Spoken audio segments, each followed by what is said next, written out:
warahmatullahi wabarakatuh.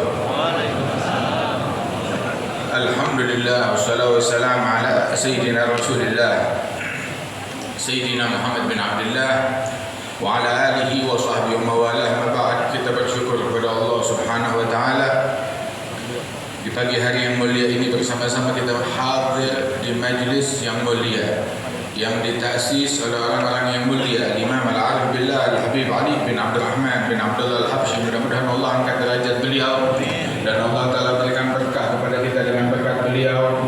Dan kita doakan para guru-guru kita, bilkhusus keluarga besar Al-Jad Al-Habib Ali bin Abdul Rahman Al-Habsyi, bilkhusus Gaib Al-Maqam Akhina Al-Habib Ali bin Abdul Rahman, dan segenap keluarga besar Al-Jad Al-Habib Muhammad bin Ali, dan para masyayikh, para ulama, para kiai, para habaib, para asatidzah, para hadirin, para hadirat, insyaallah mendapatkan anugerah dan keberkahan dari Allah Subhanahu wa taala, dan jadikan kita orang yang dirahmati oleh Allah Subhanahu wa taala. Amin ya rabbal alamin.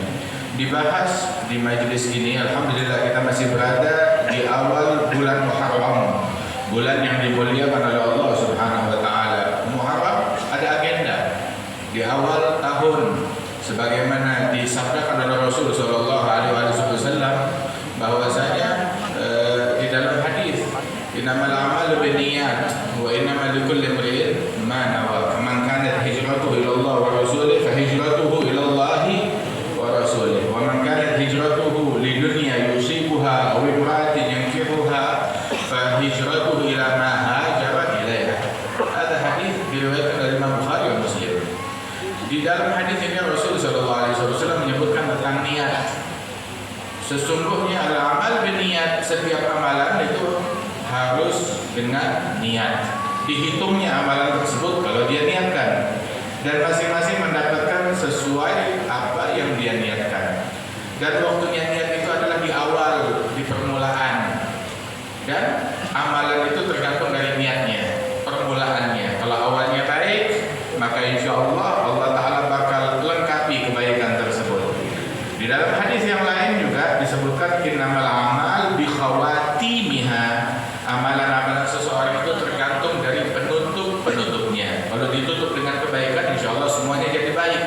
Intinya, awali amalan kita, waktu kita, tahun kita, bulan kita, hari kita, awali dengan kebaikan dan tutup juga dengan kebaikan.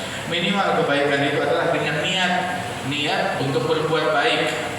Niatkan ini tahun baru 1447 sejak hijrahnya Nabi besar Muhammad SAW. Niatkan tahun ini kita pengen di tahun menjadi tahun kemenangan umat Islam, ya kan? Pengen menjadi tahun kejayaan bagi umat Islam, tahun pertolongan Allah bagi umat Islam. Apa sih artinya tahun kemenangan? Tahun kemenangan kalau saya jadi presiden, kalau saya jadi pemimpin, kalau bisnis saya goal, kalau saya dapat duit banyak, kalau saya dapat promosi, dapat jabatan tinggi. Bukan itu. Kemenangan yang hakiki nggak dihitung dari materi yang dimiliki oleh seseorang. Tetapi tahun kemenangan, kalau tahun ini kita nggak luput sholat jamaah, itu tahun kemenangan. Kalau tahun ini kita nggak ngeganggu orang lain, nggak ngambil haknya orang, nggak ngambil harta orang, ya, tidak ngezalimi orang lain dengan mulut kita, dengan tangan kita, ada tahun kemenangan, tahun kesuksesan. Apabila tahun ini alhamdulillah Allah Ta'ala jaga mata kita dari yang haram, ada tahun kemenangan. Allah Ta'ala jaga mulut kita dari yang haram, tahun kemenangan. Dianugerahkan seseorang, tahun ini dia niatin, tahun ini saya nggak mau durhaka kepada ibu bapak saya, nggak mau durhaka kepada orang tua, itu tahun kemenangan.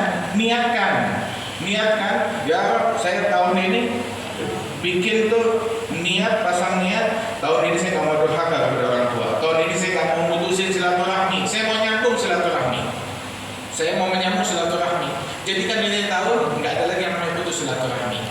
Sebab orang yang putusin silaturahmi dilaknat oleh Allah walaupun matinya di dalam Ka'bah, sebagaimana diriwayatkan. Qati' rahim mal'un wa in mata fi jawfil Ka'bah. Qati' rahim mal'un, dilaknat oleh Allah Ta'ala. Inna rahmah la tanzil ala qaumin qati'. Rahmat Allah enggak turun kepada sekelompok kaum manakala di kaum tersebut ada satu orang yang memutuskan silaturahmi. Nah, niatin tahun ini saya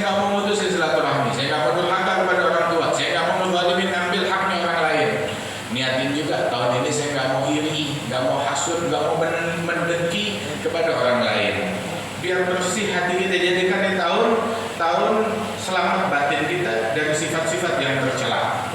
Biar kita pun juga meninggalnya dengan hati yang selamat menghadap kepada Allah Ta'ala. Selamat dari iri, selamat dari dengki, selamat dari riya, selamat dari ujub, selamat dari hubud dunia. Nah saudara-saudara sekalian, wa innama likulli imri'in ma nawa. Kalau kita niat, maka Allah Ta'ala akan berikan kepada setiap orang sesuai apa yang dia niatin. Dan niat tuh, kata Nabi SAW, niatul mu'min khairun min amalih.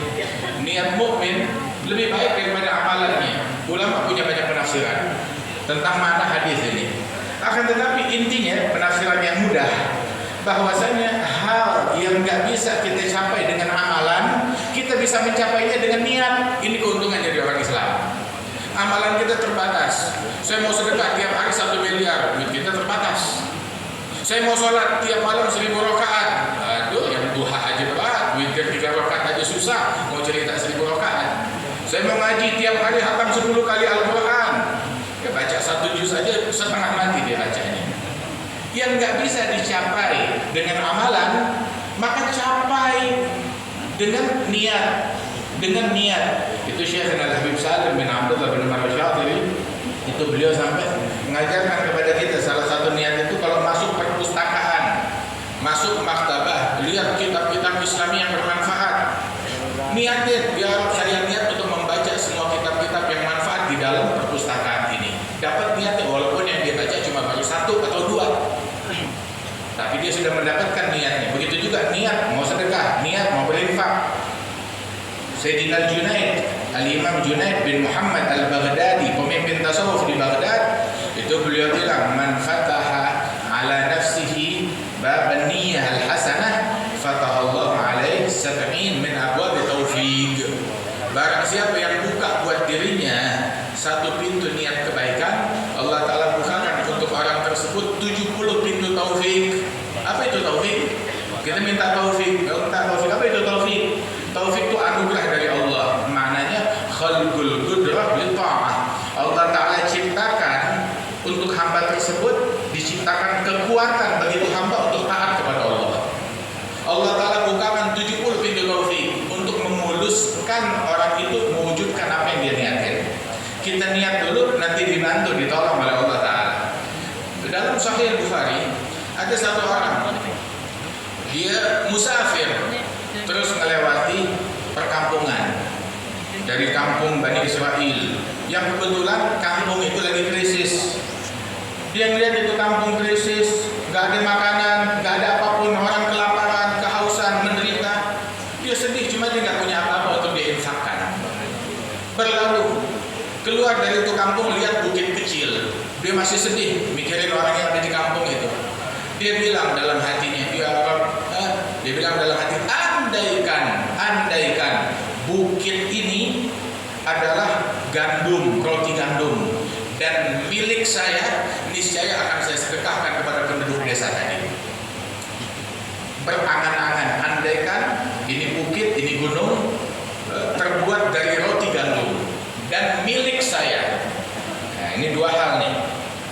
Dan milik saya, yakni halal punya dia. Ada orang sedekah tapi pakai harta orang lain, nyolong harta orang terus dia sedekah, dia korupsi terus dia sedekah. Waliyadzubillah.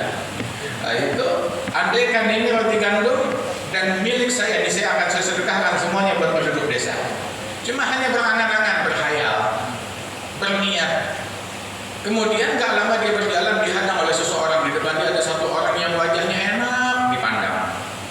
Nah, ciri itu orang itu katanya kalau mau belajar, menuntut ilmu, belajar sama orang yang sebelum dia berucap, kita udah bisa memetik manfaat hanya dengan memandang orang tersebut sebelum ucapannya. Itu guru-guru kita, orang tua kita selalu ngajarin, man la yanfa'u lahdhuh la yanfa'u lafdhuh. Barang siapa orang yang dengan melihat tuh orang kamu nggak bisa memetik manfaat, jangan harap kata-katanya bisa memberikan manfaat bagimu. Ulama bilang begitu. Sebagaimana orang-orang yang bersama Nabi Yusuf dijebloskan dalam penjara, mereka bilang, Nabi ta'wilihi inna naraka minal muhsinin. Mereka melabuhkan pertanyaannya kepada Nabi Yusuf. Kenapa? Kita lihat kamu bukan orang sembarangan, kamu orang yang berbuat ihsan, orang yang berbuat baik. Hanya dengan melihat husnuzan, oh ini tahu ini tempat untuk saya nanya pertanyaan saya, untuk saya menjadikannya sebagai marja'iyah, tempat rujukan, tempat bertanya, tempat membimbing saya. Subhanallah, enggak semua orang patut dijadikan tempat rujukan, tetapi teliti. Ini orang itu dihadang oleh seseorang yang wajahnya sedap dipandang. Dihadang, dia bilang, kamu fulan bin fulan. Iya, saya fulan bin fulan. Kamu siapa, wahai orang yang parasnya indah? Dia bilang, saya adalah nabi di kampung sini, di zaman ini. Barusan saya diutus oleh Allah, ditugaskan oleh Allah Ta'ala. Allah Ta'ala wahyukan kepada saya, suruh nyampaikan kepada kamu kalau sedekah kamu sudah diterima oleh Allah Ta'ala, pahalanya ada. Sedekah apa? Saya nggak sedekah. Sedekah 1 gunung roti gandum. Itu bukan sedekah, saya cuma berangan-angan. Tapi udah ditulis sedekah, diterima oleh Allah Subhanahu Wa Taala. Masya Allah, gampang nggak? Nah, ini kalau aman niat aja pelit, apalagi sama sedekah, niat aja pelit. Nanti kalau dapat duit 3 miliar, 2 miliar kasih ke majelis bintang ya, buat kepentingan dakwah, banyak banget, kan duit saya. Emang punya 3 miliar? Enggak. Kesini juga naik ojek kita. Kalau dapat 3 miliar gratis ada orang ngasih keluar pintu. Kasih 2 miliar buat sedekah. Bilang, oh kebanyakan.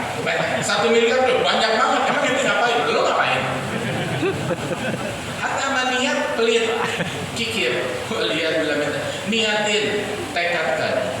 Itu dikatakan oleh ulama bahwasanya laisal aib an tugala miskin, walakin al-'ar wal 'aib an tugal bakhil.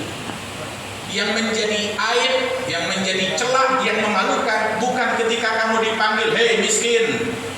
Itu bukan aib. Tetapi yang menjadi aib ketika kamu dipanggil pelit, kikir.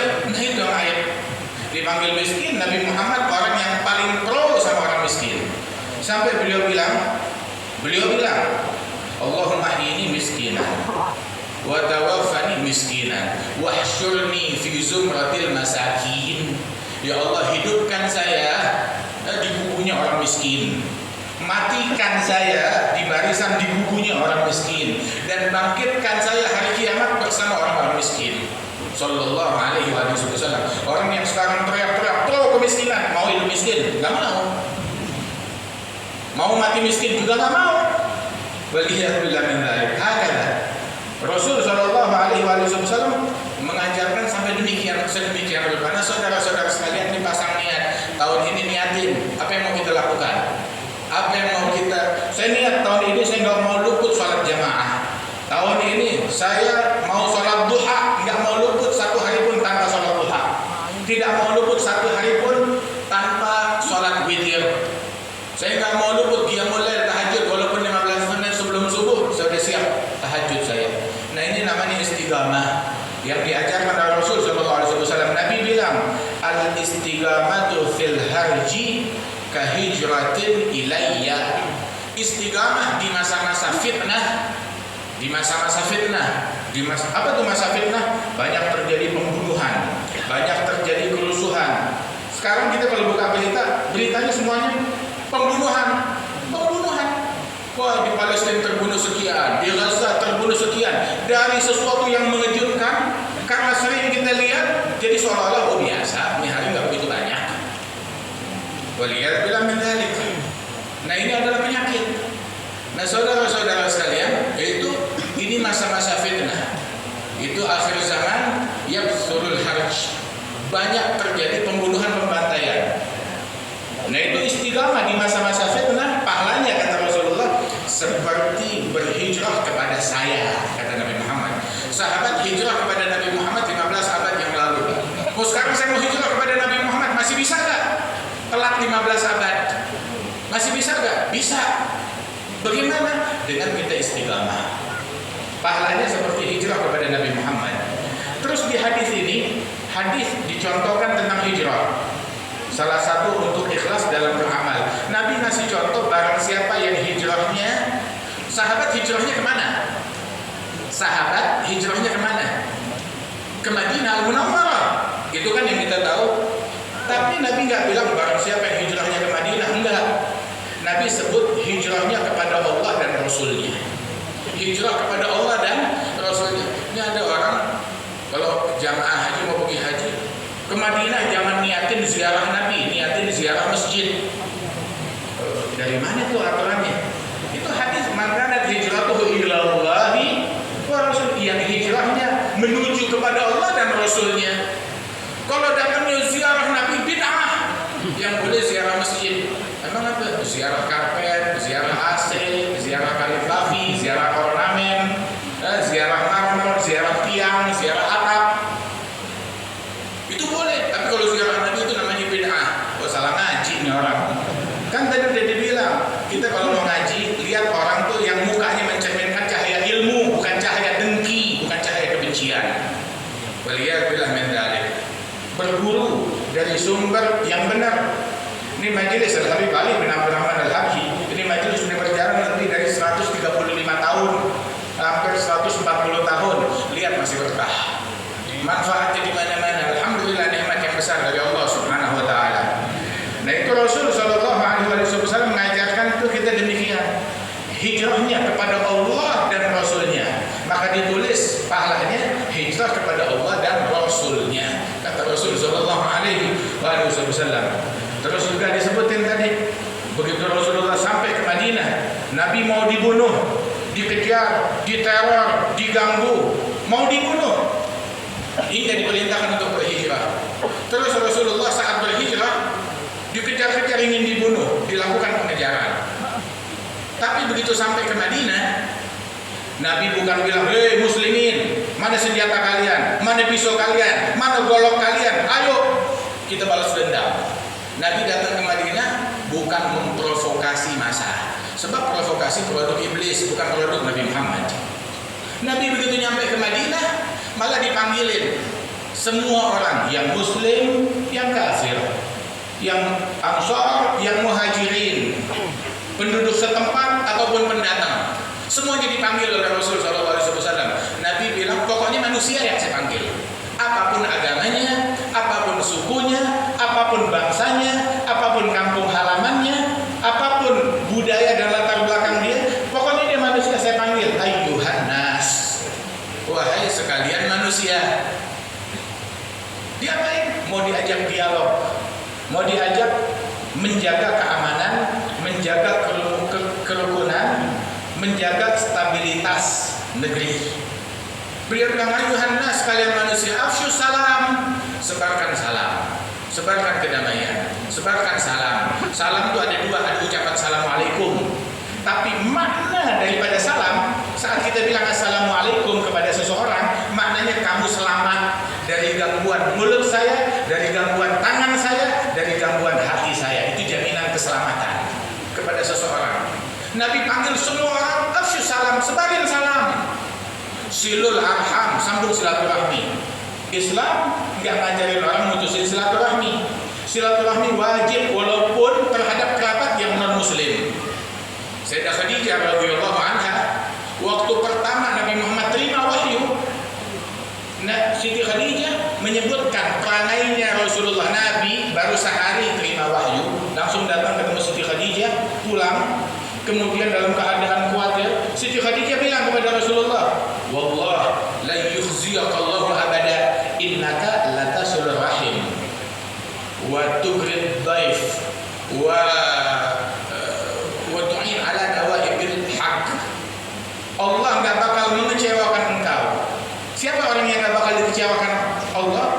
Orang-orang yang gemar silaturahmi, suka ngebantu orang, suka ngejamu tamu, menolong orang yang ditimpa musibah, nggak bakalan ditelantarin oleh Allah Subhanahu wa taala. Jadi Nabi Muhammad dari puluhan tahun sebelum terima wahyu, hobinya silaturahmi. Nah, orang begitu masuk Islam, putus silaturahmi, enggak, nyambung silaturahmi. Nabi bilang tetap sambung silaturahmi, jangan diputus. Apapun agamanya. Wa at'imut ta'am, kasih makan kepada semua orang. Sayyidina Abu Ayyub Al-Ansari, waktu Rasulullah singgah tinggal di rumahnya beberapa bulan sampai rumahnya selesai dibangun dan masjidnya, itu beliau bilang, pertama Rasulullah datang saya sediain makanan di nampan. Waktu saya sediakan makanan, Rasulullah bilang, Abu Ayyub, panggil orang-orang sekitar, orang-orang kampung sini yang non muslim tokoh-tokohnya ajak makan sama saya. Diajak makan bareng nama Rasulullah. Enggak bilang itu najis jauh-jauh, gua mau lihat muka lo. Nah, Nabi enggak begitu. Diajak makan bareng sama Rasulullah. 7 orang dari tokoh non muslim. Selesai makan berdiri pulang. Terus Nabi bilang makanan masih banyak, panggil 15 orang. Didatangkan 15 orang tokoh non muslim. Makan bubar, makanan masih berkah. Ini piringnya Rasulullah, hidangannya Rasulullah dari Abu Ayyub Al-Ansari. Sampai dipanggil totalnya mencapai 70 orang. Abu Ayyub bilang, wallahi setiap orang yang duduk makan bareng sama Nabi Muhammad, mereka tidak bangun dari hidangan itu melainkan semuanya mengucap 2 kalimat syahadat. Ini belum dengar Nabi ceramah, belum dengar Nabi pidato, baru makan bareng Nabi Muhammad Shallallahu Alaihi Wasallam. Makannya Nabi dakwah, makannya Nabi mempersatukan, makannya Nabi buat orang menjadi cinta Shallallahu Alaihi Wasallam. Terus Rasulullah bilang, ayo sambung silaturahmi, kasih makan orang. Sama terakhir satu, lengkapin kebaikannya biar layak masuk dalam surganya Allah Ta'ala. Bagaimana? Shallu billail wan nasu niyam. Salat di malam hari ketika manusia tertidur, tadkhulul jannata, bisalah masuk surganya Allah Ta'ala dengan bawa keselamatan. Nah, bersihin hati kita. Kita diajarin tuh tadi kan di kitab tuh nggak boleh iri, nggak boleh hasud. Wah, fulan dapat nikmat, kamu mau? Suka? Cara mendapatkan nikmat tersebut kalau kamu suka, minta sama Allah Ta'ala, bukan malah iri dan benci kepada orang yang dapat anugerah nikmat. Kamu suka mau dunia di tangan Allah. Mau akhirat di tangan Allah Ta'ala. Jangan kita iri. Orang yang iri nggak dapat apapun. Dia kalah dunia, kalah akhirat, dan dia juga kalah kehilangan kesucian batinnya. Asal tahu aja dunia seisinya nggak sepadan, hingga kita jadi saling iri satu sama lain. Nabi pesan kepada kita sekalian, ayuhan nas, la tahasadu, wa la tabaghadu, wa la tadabaru. Wahai sekalian manusia, jangan kalian saling iri, jangan saling hasud, jangan kalian saling benci satu sama lain, jangan kalian tuh saling melengos. Ketemu orang bukan teman-teman dia belaga gak lihat. Sapa semua orang. Nabi menyapa terlebih dahulu walaupun itu anak kecil. Disapa semuanya oleh Rasulullah Shallallahu Alaihi Wasallam. Kunu ibadallahi ikhwana, kata Nabi melanjutkan. Jadilah kalian hamba-hamba Allah yang saling bersaudara. Jadi muslim sama muslim, kalau ada orang lain dapat nikmat, bukan dia malah iri, bukan dia malah ingin merebut itu nikmat, pengen tuh nikmat yang sama tuh orang biar disambut sama Allah Ta'ala. Ini orang kurang ajar. Orang yang iri, yang hasud, sebagaimana dikatakan orang yang paling kurang ajar kepada Allah Ta'ala. Allah ngasih nikmat kepada hambanya, terus dia iri, seolah-olah dia bilang, ya Allah, ente salah, kenapa ngasih nikmat kepada fulan? Gimana sih Allah ngaco, masa ngasih nikmatnya ke fulan? Dia nggak bisa ngatur aja. Ini orang yang paling kurang ajar. Orang yang kayak begini nggak bakalan dapat nikmat. Kalaupun dia punya, dia nggak bisa menikmati nikmatnya dia. Sibuk jelalatan ngeliatin daging di piring orang lain, ikan di piring dia digondol kucing, jatuh kecomberan, melihat bilangan kali. Karena itu bersihin hati. Mau sesuatu minta sama Allah Ta'ala. Rezekinya orang nggak bakalan nyampe ke kita. Rezeki kita nggak bisa dimakan sama orang lain. Terus ngapain kita hasud? Yang ngasih